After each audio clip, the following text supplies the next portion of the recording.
시편 142편 1절부터 7절을 같이 읽어보겠습니다. 자, 함께 읽어볼게요. 시작. 내가 소리내어 여호와께 부르짖으며 소리내어 여호와께 간구하는도다. 내가 내 원통함을 그의 앞에 토로하며 내 우환을 그의 앞에 진술하는도다. 내 영이 내 속에서 상할 때에도 주께서 내 길을 아셨나이다. 내가 가는 길에 그들이 나를 잡으려고 올무를 숨겼나이다. 오른쪽을 살펴보소서. 나를 아는 이도 없고 나의 피난처도 없고 내 영혼을 돌보는 이도 없나이다. 여호와여, 내가 주께 부르짖어 말하기를 주는 나의 피난처시요 살아있는 사람들의 땅에서 나의 분기디시라 하였나이다. 나의 부르짖음을 들으소서. 나는 심히 비천하니이다. 나를 핍박하는 자들에게서 나를 건지소서. 그들은 나보다 강하니이다. 내 영혼을 옥에서 이끌어내사 주의 이름을 감사하게 하소서. 주께서 나에게 갚아주시리니 의인들이 나를 두루리이다. 아멘. 여러분은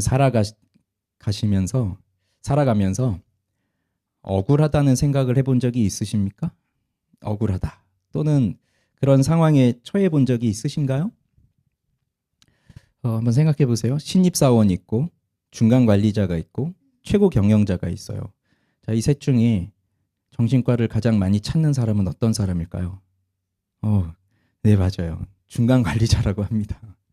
신입사원은 어려운 일이 생겨도 입사한 지 얼마 안 됐기 때문에 여기가 아닌가 보다 하면 또 다른 데 찾아가면 되고요. 아직 젊으니까. 최고 경영자야. 그렇다 치고 이 중간 관리자들은 그 정도 경력이 되려면 최소 10년에서 한 20년 정도 그 한 곳에서 일을 했을 거예요. 그리고 아래에는 또 밑에 사람들이 있고 위에 사람들이 있으니까 그 중간에 껴서 아래 사람들이 요구하는 것들이 있고 또 위에 있는 사람들이 요구하는 것도 있고 그리고 어느 정도 책임을 져야 될 위치고 일도 많이 해야 되고 그래서 이 사람들은 여기 아마 그 연령대에 계신 분들이 많이 계실 텐데 나는 아프면 안 된다라는 생각도 가지고 있어요. 내가 아프면 조직이 돌아가지 않는다. 내가 아프면 이 회사가 안 된다. 내가 아프면 교회가 안 돌아간다. 이런 생각 가지고 계실 수도 있어요. 그러니까 굉장히 힘들게 일을 하죠. 그러다 보니까 여러 가지 어려움이 내적으로도 많이 생기겠죠. 근데 이런 사람들이 갖는 감정이 아마 좀 억울하다 이런 생각을 할 거예요. 중간에 딱 끼어서 밑에 사람들이 이렇게 요구할 때 있고 위에 사람도 이렇게 요구하고 근데 자기한테는 최종 결정권 같은 건 없고 그 중간에 끼어서 이러지도 못하고 저러지도 못하는 그런 상황이 그래서 그럴 때 억울하다, 참 억울하다, 원통하다 이런 생각을 할 때도 있는데 여러분은 언제 그렇게 억울하셨어요? 원통하다는 느낌을 가지실 때가 언제예요? 오늘 이 시는요 142편은 그 억울함에 처한 사람 원통함에 빠져 있는 사람 그 사람이 드리는 기도예요. 그 환경 속에서. 그런데 이 억울함의 정도가 지금 앞에서 얘기했던 그런 정도하고는 차원이 다른 억울함입니다. 이 시의 저자는 다윗이고요. 그리고 이 시의 표제가 또 친절하게 나와 있어요. 다윗이 굴에 있을 때에 지은 마스길 곧 기도라고 표제가 설명해주고 있습니다. 다윗이 굴에 있을 때라고 해요. 다윗이 굴에 있을 때가 언제였나요? 여러분 생각나는 거. 사울에게 쫓길 때 사무엘상 22장에 보면 사울에게 쫓기면서 굴에 들어갔습니다. 뭐라고 나오냐면 다윗이 그곳을 떠나 아둘람 굴로 도망갔어요. 사울이 다윗을 죽이려고 하는 것이 분명해지니까 그게 확실해지니까 다윗은 도망갈 수밖에 없었고 노비라고 하는 곳에 가서 거기 제사장 아히멜렉을 통해서 도움을 받아요. 그랬더니 사울은 도액이라는 사람을 보내서 그 아히멜렉을 비롯해서 85명의 제사장들을 죽여버립니다. 자, 그러니 자신 때문에 자기를 도와준 제사장들이 무슨 죄가 있다고 거기서 죽어요. 그럼 죽임을 당하는 일을 보고 피하다 어디로 가냐면 적국 블레셋 땅으로 들어갑니다. 여기 이스라엘 땅에 있다가는 사울에게 죽을 것 같으니 적국의 땅으로 들어가요. 블레셋, 골리앗의 나라.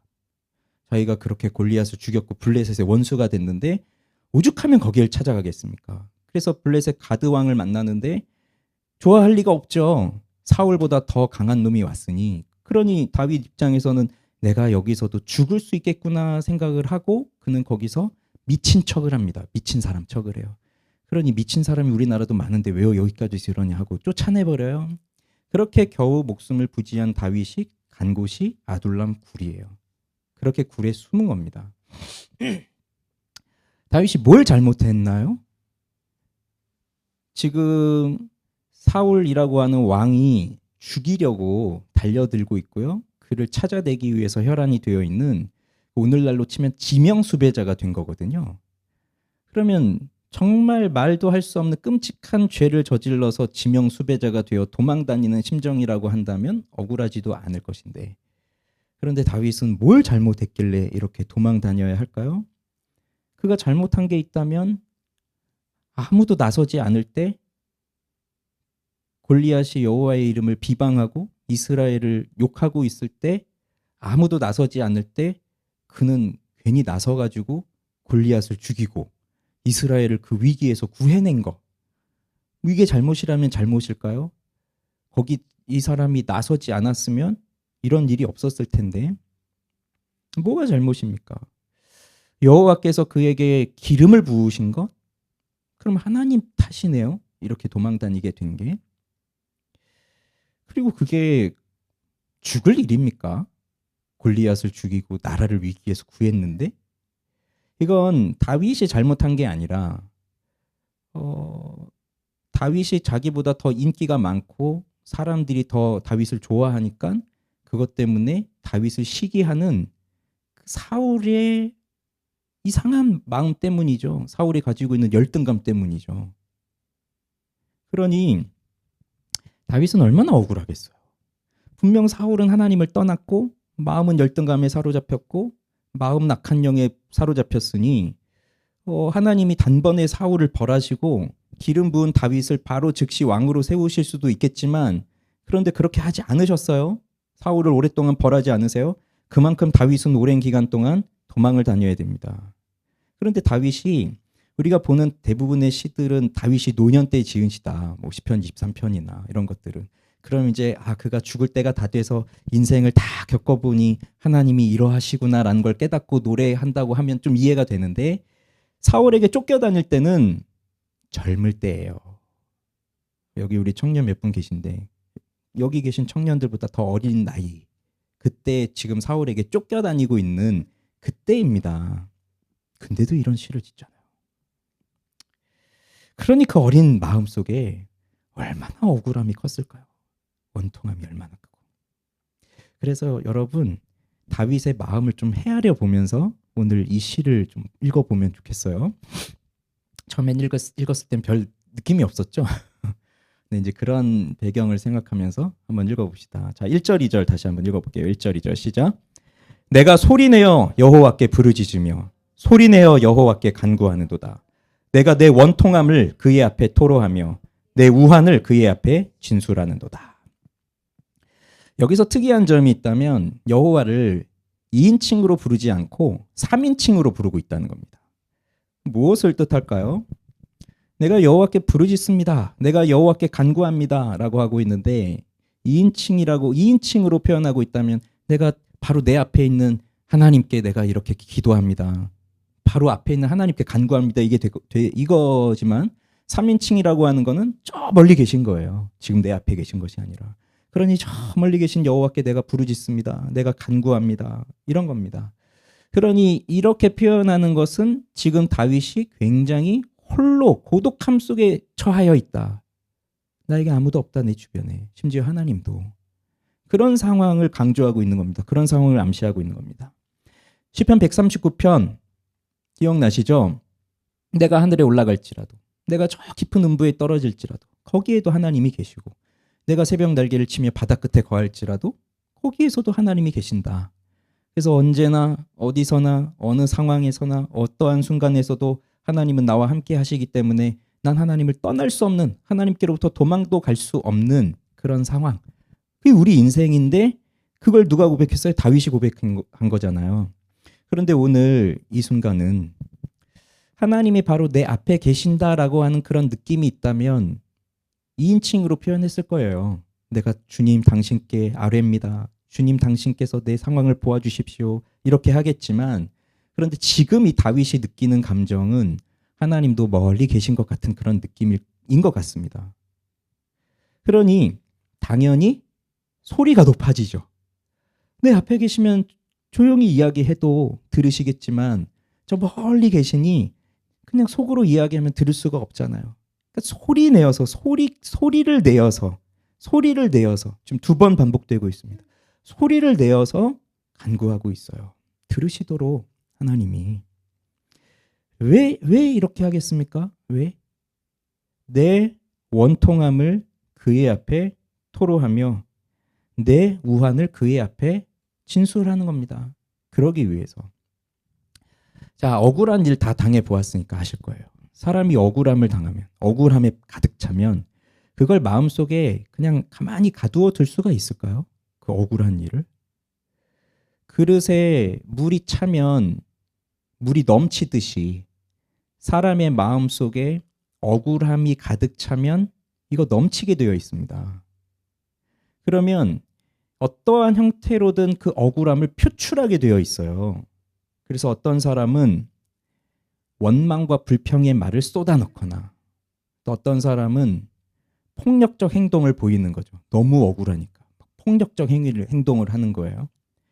또 어떤 사람은 나에게 이러한 일을 만들어낸 그 당사자를 향해서 그 사람한테 가서 응분의 대가를 치르도록 보복을 하기도 하고 아니면 이 넘쳐나는 억울함을 어떻게 할 줄 몰라서 다시 자기 마음속에 고이 간직하는 그런 사람도 있어요. 그러면 더 마음이 아프죠. 정신적 고통이 더 크죠.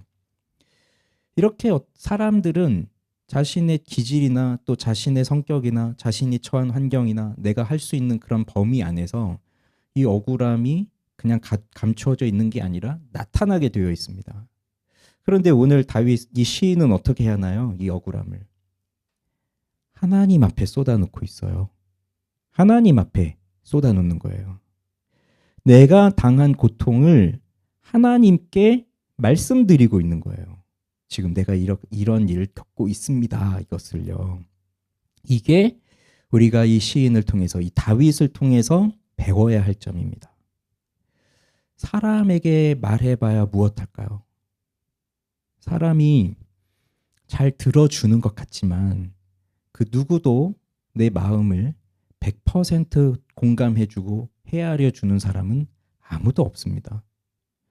그리고 내 말을 잘 들어주는 것 같지만 그 사람이 오히려 나에 대해서 또 안 좋은 소문을 퍼뜨릴 수도 있어요. 야, 그 사람이 그렇다더라. 이렇게. 그러니 내 억울함을 사람에게 말해봐야 뭐 그 사람이 해결해 줄 것도 아니고 그럼 어떻게 하겠습니까? 그래서 하나님 앞에 쏟아 놓아야 한다는 거예요. 하나님 앞에. 그런데 하나님께 쏟아 놓기 위해서도 내 마음을 정말 하나하나 하나님 앞에 다 말씀드리기 위해서는 무엇이 전제되어야 할까요? 여러분 마음속에 있는 원통한 일이나 억울한 일을 누군가한테 이야기해 볼 때 누구한테 얘기해요? 오늘 처음 만난 사람한테 얘기해요? 아니면 그냥 몇 번 만난 사람한테 얘기해요? 아니면 어디서나 그냥 떠벌리는 그런 사람한테 내 속마음을 하나도 숨기지 않고 다 얘기해요? 어떤 사람에게 그래도 얘기를 합니까? 가장 신뢰하는 사람에게 얘기를 하는 거예요.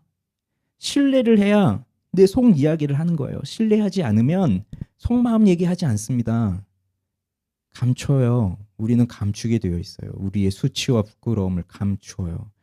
근데 신뢰하는 사람에게는 그걸 꺼내놓죠. 내 속마음을 하나하나. 그러니 하나님께 내 마음을 이야기할 수 있다는 건 뭐가 전제되어 있는 거예요? 하나님에 대한 신뢰함이 전제되어 있는 겁니다. 하나님은 내 말을 다 들어주신다. 하나님은 내 마음을 다 이해하신다. 나에게 공감해 주신다. 이걸 가지고 있으니까 그 신뢰감이 전제되어야 합니다. 그래서 우리는 하나님을 신뢰하는 자들이 되기를 바라요. 그래서 우리가 처한 억울함, 우리가 당한 고통을 사람들에게 먼저 말하기 전에 하나님께 다 말씀드릴 수 있는, 그래서 하나님 앞에 커다란 소리로 부르짖고 하나님 들어주십시오 라고 할 수 있는 사람들이 되기를 바랍니다. 3절 읽어봅니다. 시작. 내 영이 내 속에서 상할 때에도 주께서 내 길을 아셨나이다. 내가 가는 길에 그들이 나를 잡으려고 올무를 숨겼나이다. 내 영이, 내 영혼이 내 속에서 상합니다. 상하다는 거, 연약하다는 겁니다. 힘이 없어서, 힘이 없어졌다는 거예요. 내 영혼이 연약해졌으니까 이럴 땐 정말 아무것도 할 수 없는 상태입니다. 무언가라도 할 수 있다면 그거는 그나마 힘이 있기 때문이에요. 근데 아무것도 할 수 없어요. 정말 연약해졌어요. 정말 힘들고 어려운 사람은 밥도 먹을 수 없습니다. 밥 먹는 게 쉬워 보이지만 굉장히 어려운 일입니다. 숟가락 들 힘조차 없어서 손가락에 숟가락을 들지를 못합니다. 그게 연약한 사람이에요. 지금 다윗이 그렇게 내 영이 내 속에서 상할 때에도, 그렇게 연약해져 있을 때에도, 그렇게 힘을 다 하나도 없이 힘이 다 빠졌을 때에도 뭐라고 합니까? 주께서 내 길을 아셨나이다. 왜 힘이 들까요? 살면서 여러 가지 이유들이 있겠지만 가장 힘들 땐 내 옆에 아무도 없을 때예요. 그래도 내가 좀 힘든 상황에 나를 도와서, 좀 나를 도와줄 사람이 옆에 있고, 나를 지원해 줄 사람 있고, 나를 지지해 줄 사람 있고, 나를 응원해 줄 사람 있고, 내 속마음을 좀 이야기해서 내 마음을 좀 풀어줄 사람이 있고, 답답한 내 심정을 토로할 사람이 그래도 내 옆에 있다면 이런 상황들을 같이 좀 헤쳐나가는데, 우리가 정말 힘들고 어려운 순간에는 주변에 아무도 없어요. 있는데 없는 것처럼 느껴져요. 아무도 내 편이 아니라고 생각해요. 말해봐야 뭐 하나, 저한테 도와달라고 하면 뭐 하나, 이런 생각들이 가득하니까. 상황도 환경도 다 내 편이 아니라고 생각해요. 그냥 나를 계속 힘들게 몰아가는 거예요. 그러니까 힘이 빠지죠. 힘이 없죠. 그런데도 시인은 뭘 알고 있어요? 뭘 고백하고 있어요? 주님께서는 그런 상황에서도 나의 길을 하신다. 나의 길을 하신다. 이상하게 나는 나의 길을 몰라요.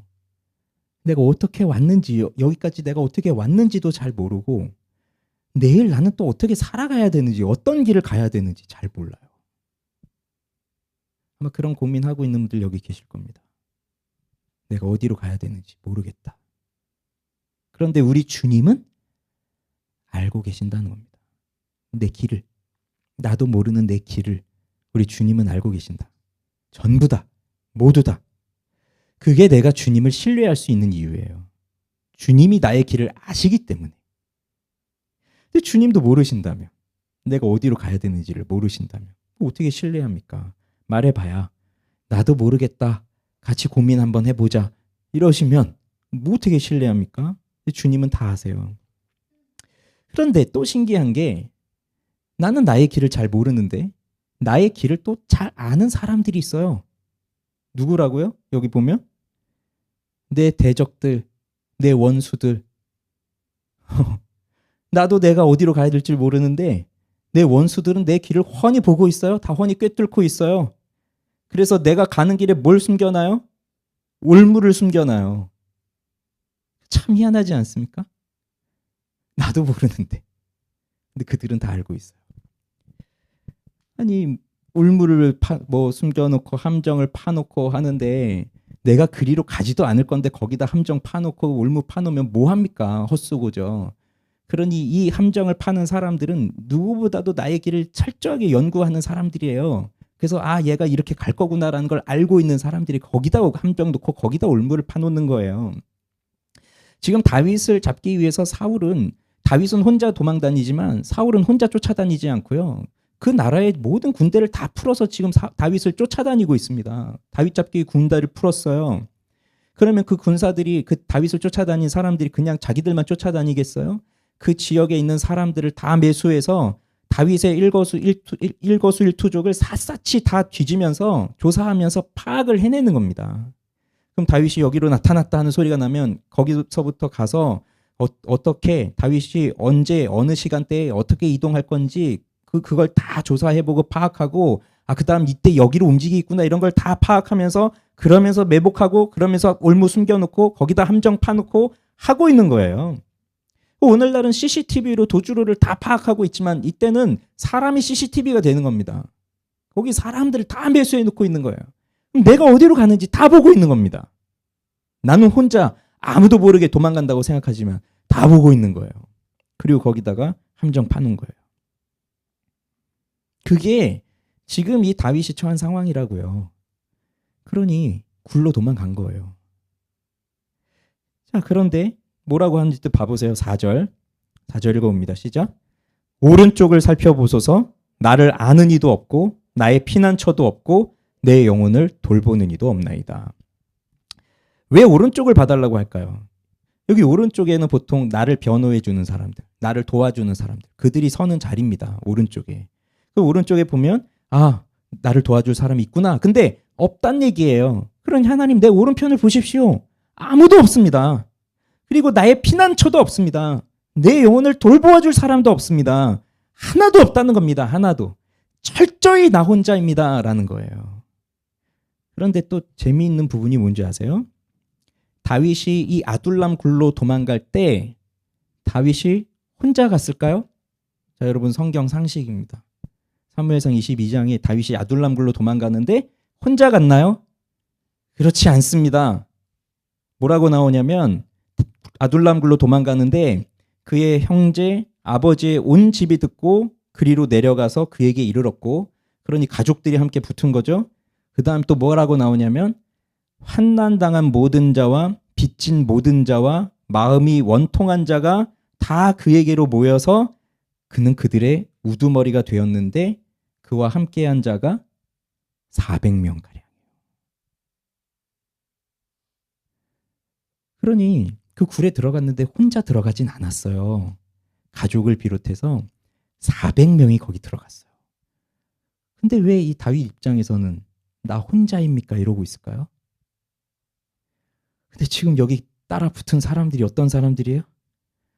환난 당한 모든 자, 빚진 자, 원통한 자. 그러니 다윗은 나를 도와줄 사람이 내 옆에 붙은 게 아니라 나한테 도움을 요청하는 사람들, 내가 도와줘야 할 사람들이 줄줄이 400명이나 붙은 거예요.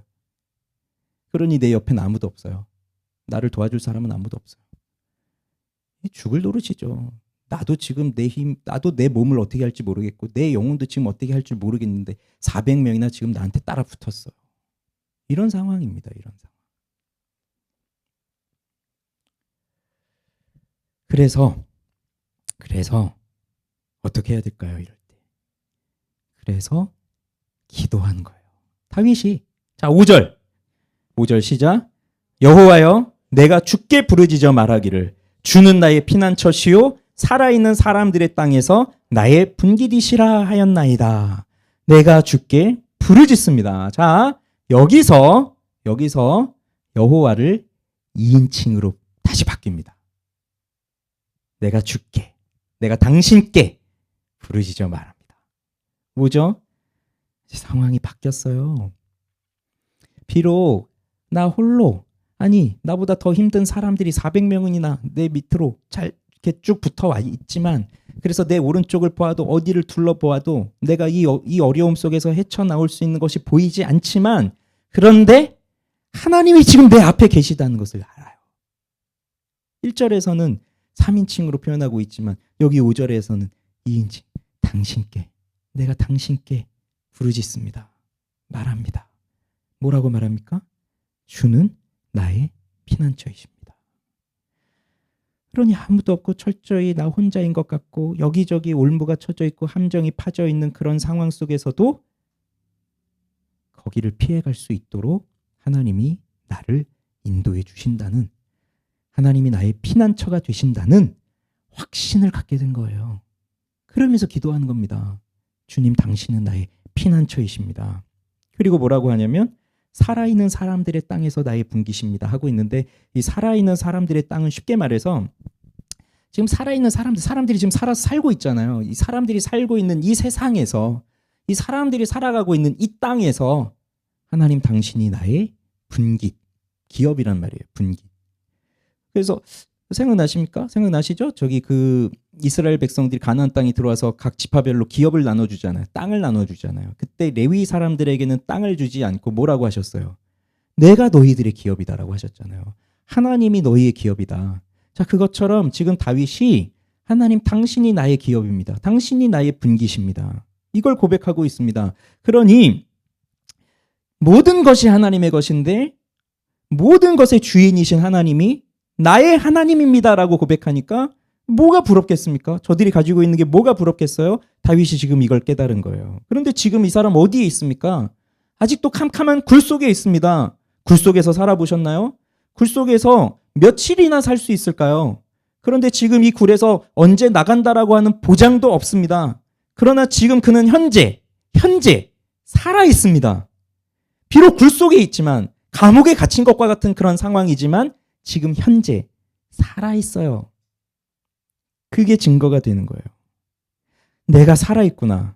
내가 이렇게 숨을 쉬고 있구나. 나를 따르는 400명의 저 원통한 사람들이 또 있구나. 그렇다면 비록 내가 이렇게 억울하게 쫓기는 신세가 되었다 할지라도 부러울 것이 하나도 없다. 왜? 하나님이 나의 하나님이시니까. 우리도 이러한 신앙을 갖게 되기를 바랍니다. 6절부터 또 분위기가 바뀌어요. 6절, 7절 읽어봅니다. 시작. 나의 부르짖음을 들으소서. 나는 심히 비천하니이다. 나를 핍박하는 자들에게서 나를 건지소서. 그들은 나보다 강하니이다. 내 영혼을 옥에서 이끌어내사 주의 이름을 감사하게 하소서. 주께서 나에게 갚아주시리니 의인들이 나를 두르리이다. 그래서 마지막으로 확신에 찬 기도를 드려요. 세 가지가 나옵니다. 우선 첫째, 나의 부르짖음을 들으소서. 왜 나의 부르짖음을 들어달라고 합니까? 왜냐하면 나는 심히 비천하기 때문입니다. 비천하다는 말, 연약하다는 말입니다. 지금 나는 매우 약하기 때문입니다. 그러니 내 부르짖음을 들어주세요. 그 다음 두 번째, 나를 핍박하는 자들에게서 나를 건져주십시오. 여기 핍박하는 자들, 라다프라고 하는 말이 쓰여졌어요. 추적하다, 라다프. 나를 쫓아오는, 나를 추격해오는 저들로부터 나를 건져내 주십시오. 왜? 왜냐하면 그들은 나보다 훨씬 강하니까. 자, 이 둘이에요. 대조가 되죠. 나는 너무 약합니다. 나는 심히 비천합니다. 그런데 나를 끝까지 쫓아오고 있는 저들은 너무 강합니다. 그러니 맞붙어서 싸울 수가 없어요. 맞짱 떠서 싸우면 내가 질 게 뻔하거든요. 그 상황입니다. 그래서 오로지 하나님만이 나의 도움이 되십니다. 이 고백입니다. 나를 건져내실 수 있는 분은 저렇게 강한 저들보다 더 강한 분이어야 되잖아요. 그분이 하나님이십니다. 그 다음 세 번째로, 내 영혼을 옥에서 이끌어내 주십시오. 옥, 감옥이라는 거예요. 감옥. 내 영혼을 감옥에서 건져내 주십시오. 지금 굴 속에 피해 있는 상황을 감옥이라고 은유적 표현을 하고 있는 것 같습니다. 그렇게 그 감옥과 같은 이 굴 속에 갇혀 있는 나를 풀어내 주십시오. 끌어내 주십시오. 그래서 내가 주의 이름을 감사하게 해 주십시오. 그러면 의인들이 나를 둘러쌀 것입니다. 왜? 주님께서 나에게 풍성한 은혜를 부어주실 것이기 때문에. 이것이 확신에 찬 기도의 내용이에요. 참 답답하고 억울한 상황이죠. 원통한 상황이죠. 그렇지만 이런 고백으로, 이런 간구로 끝나는 이 시가 참 아름다운 신앙의 고백입니다. 나를 도와줄 사람 하나도 없습니다. 오히려 나를 보고 도와달라는 사람들만 지금 줄줄이 붙어 있습니다. 그런 상황, 답답해 죽을 것 같은 상황, 이 상황에서 이 시인은 하나님 앞에 원망의 말을 쏟아붓는 것이 아니라 아담이 했던 말대로 한다면 하나님 당신이 왜 나한테 기름을 부으셔서 왜 나를 이렇게 사지로 내모십니까? 이렇게 했겠지만 그렇게 하지 않고요. 오히려 이 상황 속에서 더 하나님을 간절히 열망하고 있어요. 하나님을 더 신뢰하고 있어요. 하나님이 반드시 이 상황에서 나를 구해 주실 것을 분명하게 믿고 있기 때문이에요. 그러면 우리도 생각해 보죠. 이런 기도가 쉬울까요? 억울함에 빠졌고 원통함으로 가득하고 할 때에 이렇게 기도하는 것이 쉬울까요? 하나님 앞에 나아가서 내 마음을 토로하는 것이 쉬울까요? 우리는 압니다. 그것이 쉽지 않다는 것을. 우리는 하나님께 가기보다 사람들에게 가거나 우리는 하나님께 가기보다 상황을 원망하죠. 또는 하나님을 원망하죠. 나의 인생을 돌아보세요. 올 한 해를 생각해 봅시다. 지금 또 12월이 됐잖아요. 올 한 해를 생각해 봅시다. 난 어떻게 살아왔습니까? 내가 가려고 한 길을 그대로 왔나요? 지금 와보니까? 아니면 또 내가 가려고 했던 길을 가지 못하고 또 이상한 길로 지금 와 있나요? 전혀 예상치도 못한? 좀 나는 어디로 가고 있습니까? 그리고 내일부터 또 어디로 가야 되는지, 그래서 내년에는 내가 어디로 가야 되는지 그 길을 정확하게 알고 있나요? 그런데 아마 우리는 대부분 그럴 거예요. 내년에 가야 할 길은 더 무섭고 두려운 길이라는 거. 난 잘 모르니까. 명확하게 알면 좀 알겠는데 아직도 명확하게 나타난 것이 없어요.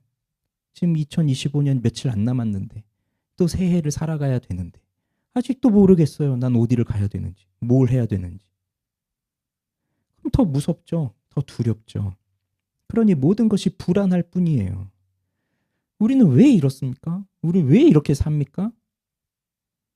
내가 비천하기 때문이에요. 이게 내가 약하다는 증거예요. 난 매우 연약한 자예요. 그래서 세상의 사람들을 보세요. 요즘에 인플루언서라고 하는 사람들 봐보세요. 그러면 그 사람들은 잘 사는 것 같잖아요.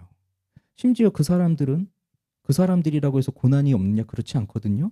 그 사람들도 다 고난을 견디고 해서 그 정도의 지금 영향력을 끼치는 사람들이 됐는데 그들이 당한 고난은 굉장히 낭만적으로 보여요.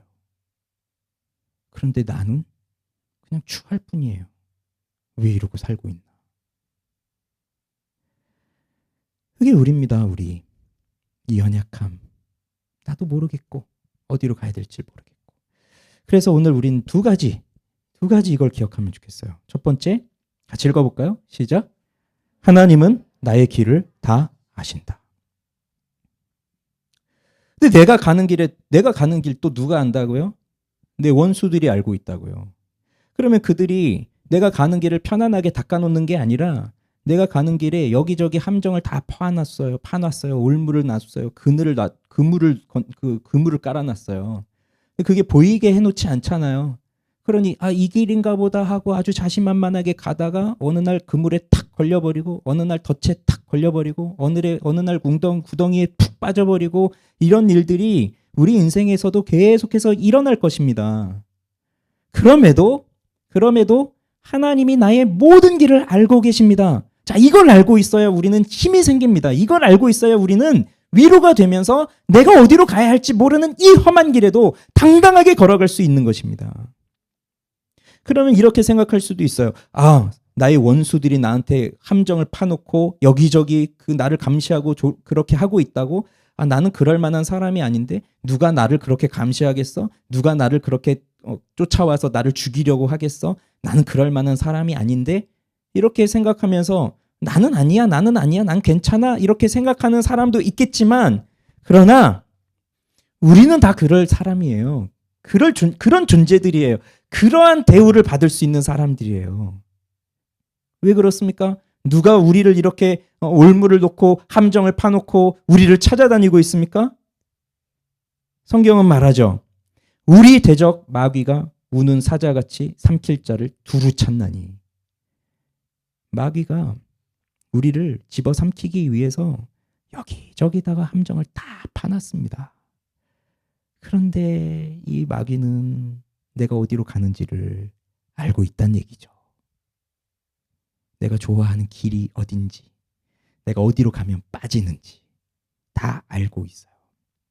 거기다 그물을 다 쳐놓은 거예요. 나만 모르고 있어. 옆에 사람도 알아요. 쟤 저렇게 가다가는 큰일 나는데. 나만 몰라. 그러니까 가다가 빠집니다. 그럴 때 당황하지 마시고요. 꼭 그렇게 빠질 때는요, 자신만만할 때예요. 내가 지금 잘 살고 있구나 이러고 있을 때 탁 걸려 넘어집니다. 그럼 그럴 때 당황하지 말고요. 이걸 기억하세요. 하나님이 아신다.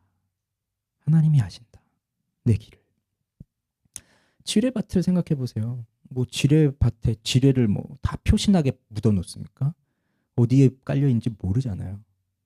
그런데 거기를 그냥 무대포로 갑니까? 용기 있게 용맹스럽게 가야지 하고 막 달려갑니까? 그럼 죽는 거죠.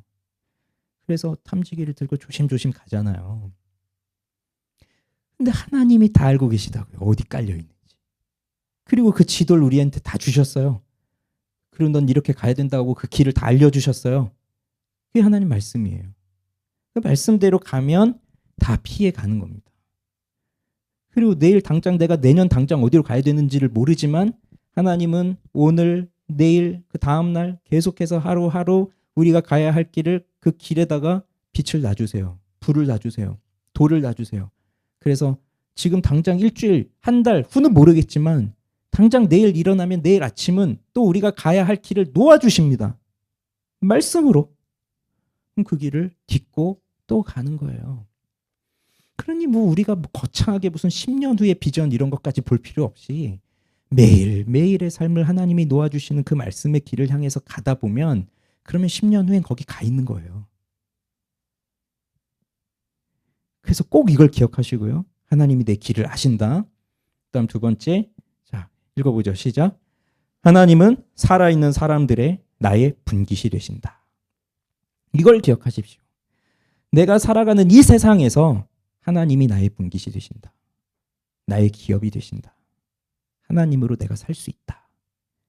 내가 살아있는 것 자체가 하나님이 나와 함께 하신다는 증거다. 하나님이 나를 붙들어주지 않으셨다면 나는 지금 이렇게 살아있을 수가 없습니다. 벌써 죽었어요. 그래서 이 땅의 사람들은 집 하나 더 얻어보려고 돈 하나 더 벌어보려고 그렇게 애를 쓰며 살아가지만 그 사람들에겐 그게 분깃이기 때문에 그래요.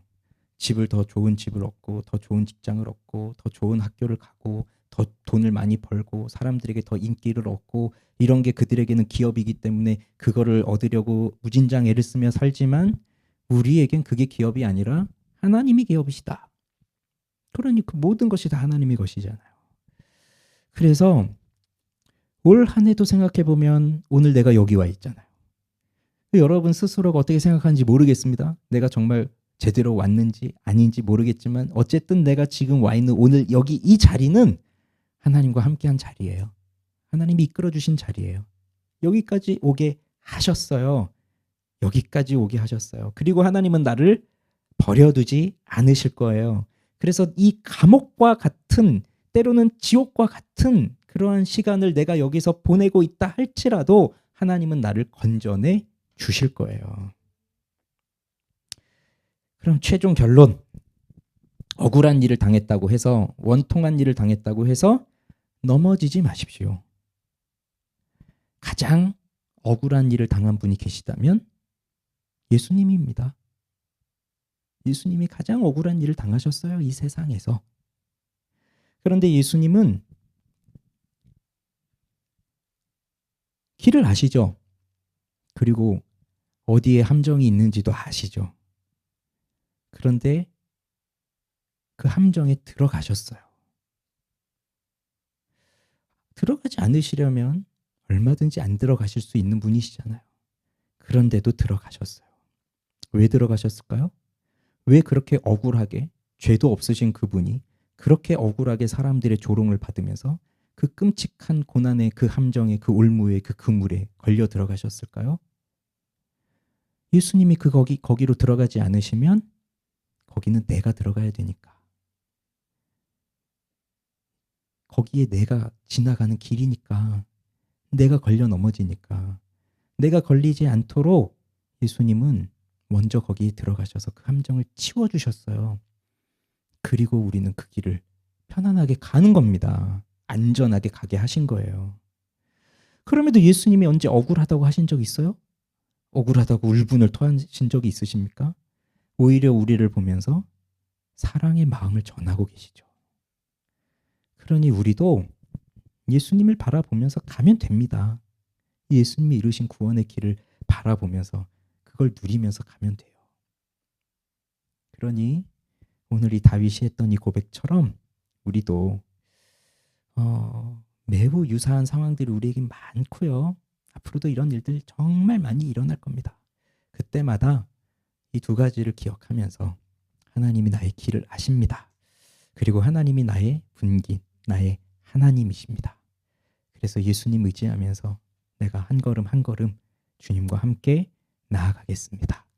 이 고백, 이 기도, 이 간구가 우리에게 넘쳐나기를 주님의 이름으로 축원합니다. 우리 함께 고백할까요? 나의 가는 길 주님 인도하십니다.